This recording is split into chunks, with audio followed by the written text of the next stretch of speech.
లేదు స్వామి, ఎమ్మెల్యే గారి ప్రోగ్రాంలో ఉన్నాం స్వామి. చెప్పు స్వామి. ఇంటర్ సెకండ్ ఇయర్ అయిపోయింది.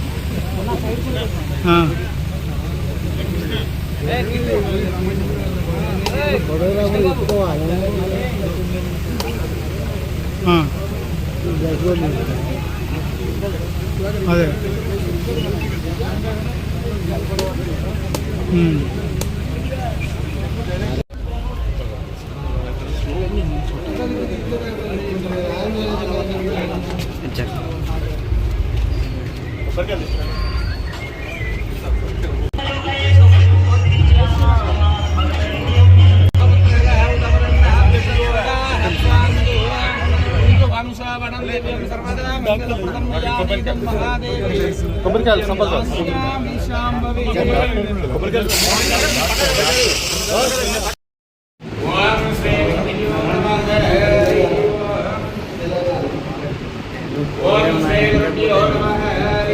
మీరందరు నా 8 ఎక్కువ ఎక్కువ వాళ్ళు 8 జబ్బల మీద ఎక్కువ.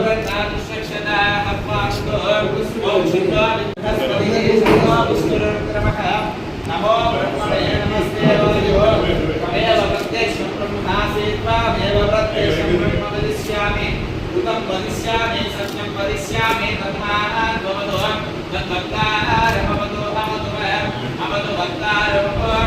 ఓం శాంతి శాంతి శాంతి.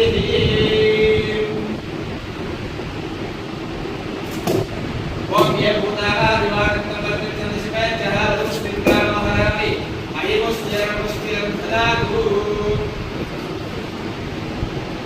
హరిద్రజమయానీతం దేవీ కళ్యాణధాయిని సౌభాగ్యవర్ధనం నిత్యం హరివల్లభే కుంకుమం శ్రావణం దివ్యం సర్వదా మంగళం ప్రియానీతం మహాదేవి తుభ్యం దాస్యామి శాంభవి.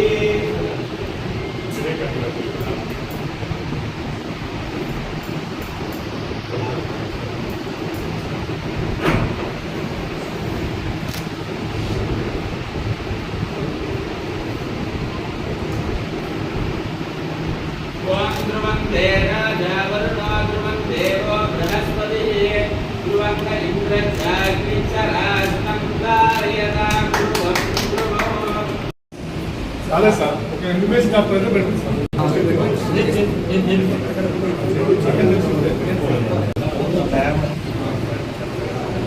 ఎంబీబీఎస్ డాక్టర్ ఒక స్టాఫ్ నర్స్ సరిపోతుంది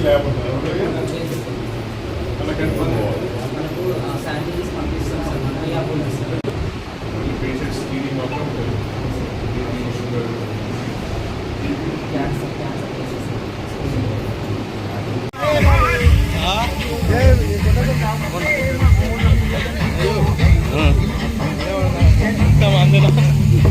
ప్రజల బాగుకై పరితపించని నయనం జాగాల తోవలో పెరుగని నీ పాదం హరిస్తు నేలపై పరమయ్యన నీ జననం పర్వతగిరిలో పసిగణమే పారాడే.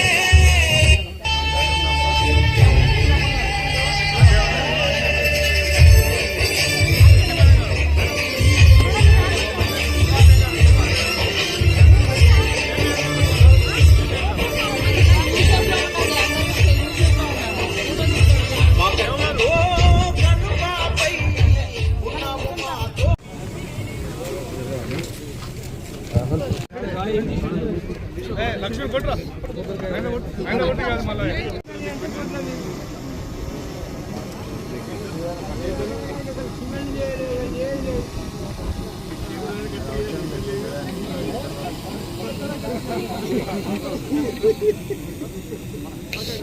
ఈ పథక ఆ పథకం పెట్టి రిబ్బన్ కాడ చెప్తాను. కరెక్ట్ సార్ అన్న ఇటు పత్త అడ్డ పత్త చెక్కి మధ్యన రిబ్బన్ కాడ చెప్తారు సార్. రావాలన్నా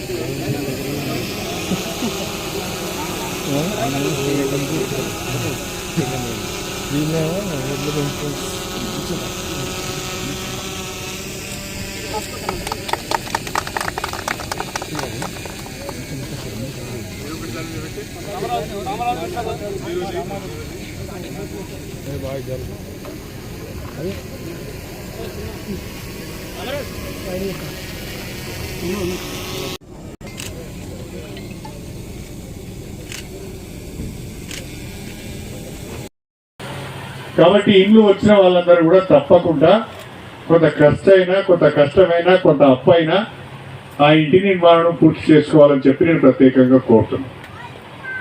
అదేవిధంగా శ్రీధర్రావు గారు, నరసింహారెడ్డి గారు, ఈ గ్రామానికి సంబంధించిన మనోళ్ళందరూ, మన గ్రామ శాఖ అధ్యక్షులు కానీ లేకుంటే నాగరాజు కానీ అందరూ ఈ గ్రామంలో ఏమేమి అభివృద్ధి కార్యక్రమాలు చేయాలని ఆలోచించి అవి ఏ రకంగా మంజూరు చేయించుకోవాలని కూడా ఆలోచన చేసి ప్రతిపాదన మెల్లగా నా దగ్గర పట్టుకొస్తారు.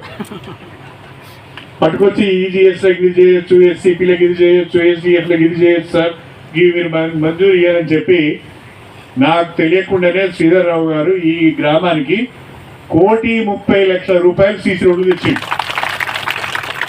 1,30,00,000 రూపాయల సీసీ రోడ్లు. ఇవాళ మళ్ళీ మనం ఒక 20,00,000 రూపాయల సీసీ రోడ్లు ప్రారంభించుకున్నాం.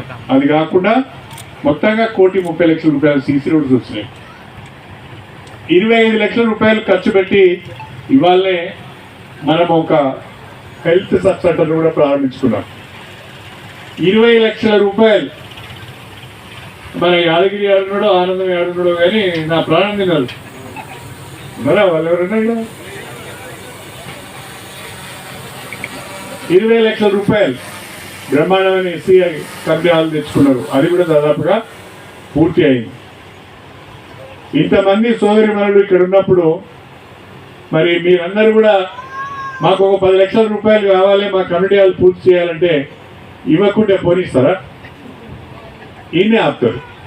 కాబట్టి 15 రోజుల లోపల 10 లక్షల రూపాయలు మీ మహిళా కమిటీ హాల్కి మంజూరు ఇస్తామని చెప్పి నేను ఈ సందర్భంగా తెలియజేసుకుంటున్నాను.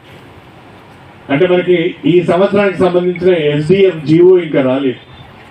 రాగానే మొదటి ప్రాధాన్యతలో పల్లగుట్ట మహిళా కమ్యూనిటీ హాల్కు 10 లక్షల రూపాయలు మంజూరు ఇస్తామని చెప్పి నేను ఈ సందర్భంగా తెలియజేసుకుంటున్నాను. అదేవిధంగా వెటర్నరీ హాస్పిటల్కు ఒక 5 లక్షల రూపాయలు కావాలని అడిగింది. ఆ 5 లక్షల రూపాయలు కూడా నేను మంజూరు ఇస్తానని చెప్పి ఈ సందర్భంగా తెలియజేస్తున్నాను. అది కాకుండా ఇప్పుడు మళ్ళీ మనకు 2వ విడత ఇందిరా ఇళ్ళు వస్తున్నాయి.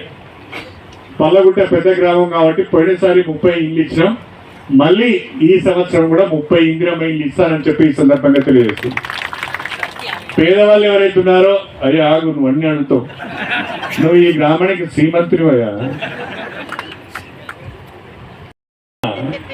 నేనేమంటానంటే సరే కొన్ని ఎక్కువనే ఇస్తా కానీ ప్రస్తుతానికైతే 30 అనేది చెప్పినా ఇంకో 5-10 ఎక్కువనే ఇస్తా కానీ నేను ఒత్తిడి తీసుకురావద్దని చెప్పి ఈ సందర్భంగా తెలియజేస్తున్నాను. ఇవన్నీ కూడా ఈ 2 సంవత్సరాల కాలంలో ఈ ఒక్క పల్లగుట్ట గ్రామంలోనే దాదాపుగా 3 కోట్ల రూపాయల పనులు చేసినాం. 3 కోట్లు. 1,50,00,000 ఇళ్ళకే అయినాయా, 1,30,00,000 రూపాయలు సీసీ రోడ్లకి అయినాయా, 25 లక్షల రూపాయలు హెల్త్ సబ్ సెంటర్కి అయిందా, 20 లక్షల రూపాయలు ఎస్సీ కమ్యూనిటీ హాల్కి అయిందా, ఇంకా వాటర్ సప్లై కానీ ఇతర చిన్న చిన్న పనులు కానీ చాలా చేసినాం. అంటే దాదాపుగా 2 సంవత్సరాల కాలంలో ఈ పల్లగుట్ట గ్రామంలో 3 కోట్ల రూపాయల పనులు చేసినాం. గతంలో ఉన్న వాళ్ళు ఎవరైనా చేసిందా? ఉన్నట్టు మాట్లాడాలి. గతంలో ఉన్నోడు ఏమైనా చేసిందా? గతంలో ఉన్న ఆయన వచ్చి చేసిందా ఏమన్నా? పోనీ 15-20 సంవత్సరాలు ఇక్కడ ఏమైనా జరిగిందా? దయచేసి పని చేసేటోళ్ళు ఎవరు, పని చేయని వాళ్ళు ఎవరు కూడా మీకు తెలియాలి. అందరినీ ఒకే కాట కట్టవద్దు. గాడిది గుర్రాన్ని బండి కడితే నడుస్తుందా బండి? గాడిది గాడిదే, గుర్రం గుర్రమే. అర్థమైందా? కాబట్టి పనిచేసే వాళ్ళని మనం తప్పకుండా గుర్తుపెట్టుకోవాలని చెప్పి పల్లగుట్ట గ్రామ ప్రజలకు ప్రత్యేకంగా నేను విజ్ఞప్తి చేస్తాను. ఇవాళ రాష్ట్రంలో కాంగ్రెస్ ప్రభుత్వం వచ్చి దాదాపు 2 సంవత్సరాల 4 మాసాలు అవుతారు. ఈ 2 సంవత్సరాల 4 మాసాలలో గతంలో ఉన్న బీఆర్ఎస్ ప్రభుత్వం కేసీఆర్ గారు దాదాపుగా 8 లక్షల కోట్ల రూపాయలు అప్పు చేసి తెలంగాణ ప్రజలపైన మోయలేని భారం పెట్టి వెళ్ళిపోయింది. నెలకు ఈ 8 లక్షల కోట్ల రూపాయల అప్పుకు వాయిదాలు మిత్తిల పేరు మీద 7,000 కోట్ల రూపాయలు చెల్లిస్తున్నాం. 7,000 కోట్లు మిత్తి వాయిదాలకే పోతున్నాయి. అంత పెద్ద ఎత్తున అప్పు చేసి ఇప్పుడు అప్పు కూడా పుడతలేదు. ఎందుకంటే తలకు మించిన అప్పు చేసినాం. ఇక అప్పు ఇచ్చినవాడు కూడా లేడు, అప్పు కూడా పుడతలేదు. అయినా సంక్షేమ పథకాలు ఎక్కడ ఆగకూడదనే ఉద్దేశంతో 6 గ్యారెంటీల పేరిట బ్రహ్మాండంగా సంక్షేమ పథకాలను ఈ ప్రభుత్వం అమలు చేస్తున్నారు. చాలా మంది అంటారు అప్పుడప్పుడు నాతో, ఎందుకయ్యా ఆర్టీసీ బస్సులలో ఆడవాళ్లకు ఉచితంగా ప్రయాణం చేసే అవకాశం ఇచ్చేళ్ళు, వాళ్ళు కొట్టుకుంటారు కాదు, చికెన్ పట్టుకుంటారు, సిక్కులు ఇవ్వని లేనిపోయి పంచాయతీ పెట్టిన అంటారు. తీసేయమంటారు దాన్ని? మరి చెప్పరు మహిళలు, వీళ్ళు ఎట్లా తీసేయమంటారు? మీరు మొట్టమొదటిసారిగా ప్రవేశపెట్టబోతున్న పథకం ఇందిరా కుటుంబ బీమా పథకం. ఈ కుటుంబ బీమా పథకానికి ప్రభుత్వమే ప్రీమియం చెల్లిస్తుంది. కుటుంబంలో ఎవరైనా పెద్ద చనిపోతే, తండ్రో తల్లో దురదృష్టవశాత్తు చనిపోతే ఆ కుటుంబం ఆగం కావద్దు, ఆ పిల్లలు రోడ్డు మీద పడవద్దు అని చెప్పి ఆ కుటుంబంలో ఎవరైనా పెద్ద చనిపోతే 15 రోజుల లోపు ఆ కుటుంబానికి 5 లక్షల రూపాయల ఆర్థిక సహాయం ప్రభుత్వం చేయబోతున్నది.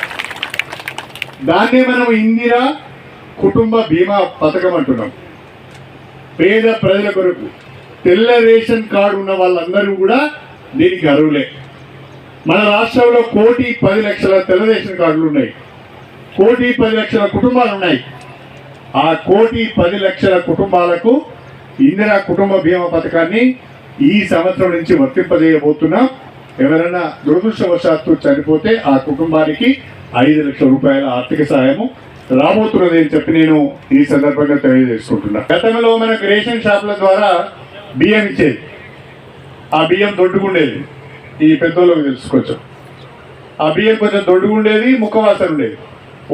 వండుకుంటే అన్నం ముద్ద అయ్యేది. అలా ఏ కూర వేసుకున్నా రుచి ఉండేది కాదు, పచ్చి ఉండేది కాదు, తినడానికి కూడా ఇష్టం ఉండేది కాదు. అవునా కాదా? ఇప్పుడు తెలంగాణ రాష్ట్రంలో ఉన్న 3,15,00,000 మందికి నెలకు 6 కిలోల చొప్పున సన్న బియ్యం ఇచ్చి కడుపు నిండా అన్నం పెడుతున్న ముఖ్యమంత్రి రేవంత్ రెడ్డి గారు అని చెప్పి ఈ సందర్భంగా తెలియజేస్తున్నాను. పల్లగుట్ట గ్రామంలో సన్న బియ్యం తింటున్న వాళ్ళు చేతులెత్తండి. మీరు తింటలేరా? వండితే వేరే తింటాను ఏమన్నా? ఉచిత కరెంట్ ఇచ్చిండు ఆ మహానుభావుడు. రైతులు బిల్లు కట్టలేకపోతున్నారు, అప్పుల పాలవుతున్నారు, ఆత్మహత్యలు చేసుకుంటున్నారని ఆలోచించి ఆనాడు ఆయన ఉచిత కరెంట్ ఇచ్చిండు. కానీ రేవంత్ రెడ్డి గారు ముఖ్యమంత్రి అయిన తర్వాత ఒక గొప్ప ఆలోచన చేసి వ్యవసాయానికి అయితే ఉచిత కరెంట్ ఇచ్చినాం, కానీ పేదవాళ్ళు ఇంటికి వాడుకునే కరెంటు కూడా ఉచితంగా ఇవ్వాలని ఆలోచించి నెలకు 200 యూనిట్ల లోపు ఇంటికి కరెంటు వాడుకుంటున్న వాళ్ళందరికీ ఉచితంగా కరెంట్ వస్తుందా లేదా? మీకు జీరో చెప్పైంది ఉండే అన్ని కార్యక్రమాలు సజావుగా సాగుతూనే ఉండే. ఇప్పుడు మొన్న జరిగిన శాసనసభ సమావేశాలలో 2 ముఖ్యమైన విషయాలు ముఖ్యమంత్రి గారు ప్రకటించారు. ఒకటి, రాష్ట్రంలో దాదాపు 5-6 సంవత్సరాల క్రితమే భర్తలను కోల్పోయి వితంతువులుగా ఉన్న వాళ్లకు ఈ రోజు వరకు కూడా పెన్షన్లు రావడం లేదు. గత ప్రభుత్వం పెన్షన్లు ఇవ్వకుండా పోయింది, ఈ ప్రభుత్వం కూడా ఇప్పటివరకు పెన్షన్లు ఇవ్వలేదు. మన ముఖ్యమంత్రి గారు చెప్పారు, రాష్ట్రంలో ఎవరైతే వితంతువులు ఉన్నారో వాళ్ళందరికీ కూడా జూన్ మాసం నుంచి నెలకు 2,000 రూపాయల చొప్పున 2 లక్షల మందికి వితంతు పెన్షన్ ఇవ్వబోతున్నామని చెప్పి నేను ఈ సందర్భంగా తెలియజేస్తున్నాను. చాలా మంది గ్రామాలకు పోతే మాకు పెన్షన్ రావడం లేదని అడుగుతున్నారు. ప్రస్తుతం మొదటి విడతలో వితంతు పెన్షన్ ఇస్తున్నారు, తర్వాత వృద్ధాప్య పెన్షన్ ఇవ్వడానికి కూడా అవకాశం ఉంటుందని చెప్పి నేను ఈ సందర్భంగా మీ అందరికీ నేను సవినయంగా తెలియజేసుకుంటున్నాను.